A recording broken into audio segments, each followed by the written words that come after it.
чорабинӣ идона бахшида ба рӯзи ҷавонони тоҷикистон дар бинои бахши фарҳанги шаҳри Конибодом хубу хотирмон доир гардид. роҳбарияти мақомоти иҷроии шаҳр, намояндагони мақомоти иҷроии ҳокими давлатии вилояти Суғд ва масъулини ташкилоти идораҳо бо намунаи ҳунарҳои дастӣ, таомҳои миллӣ ва ихтироъкориҳои нави ҷавонон шинос шуданд.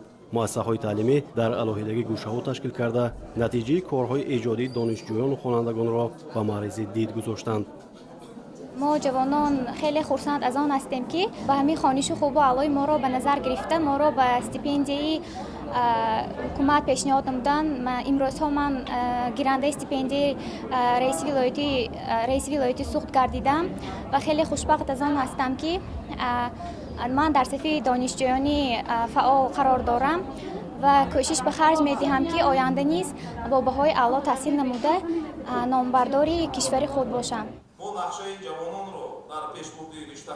қисмати тантанавии чорабинӣ бо суханронии раиси шаҳр оғоз ёфт. қайд гардид ки асосгузори сулҳ ваҳдати миллӣ пешвои миллат президенти ҷумҳурии Тоҷикистон Эмомалӣ Раҳмон дар паёмҳои хеш бештар ба масъалаи дастгирии ҷавонон ва дар рӯҳияи ватандӯстиву хештаншиносӣ тарбия намудани насли наврас эътибори махсус зоҳир менамоянд. ҷавонон бошад дар навбати худ ҷавобан ба дастгириҳои давлату ҳукумати Тоҷикистон дар корҳои созандагӣ ва рушди босуботи мамлакат саҳми назаррас доранд.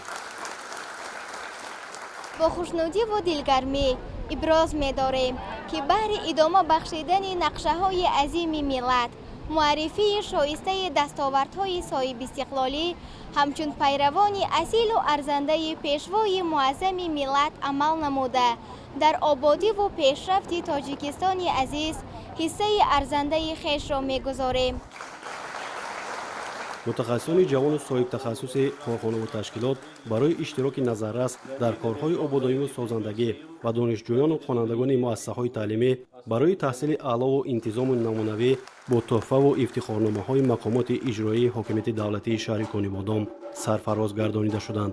дар интиҳо барномаи фарҳангии ҷолиб аз ҷониби ҳофизони ҷавону умедбахши шӯъбаи фарҳанг пешкаши ҳозирин гардонида шуд.